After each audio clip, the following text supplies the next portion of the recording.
ఎందుకురా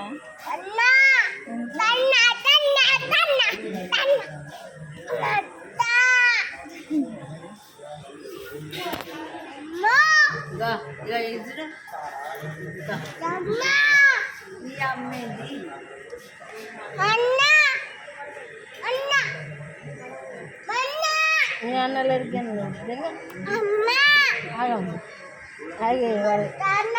పొట్ట తొలగాలి చూసుకో ఆగే వరుసగా ఆగే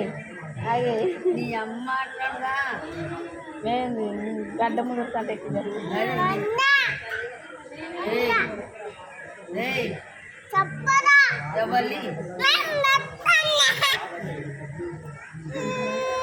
అది మంచి మారుతేసి అది దగ్గరికి వాడిపోతుంది చిన్నదిగా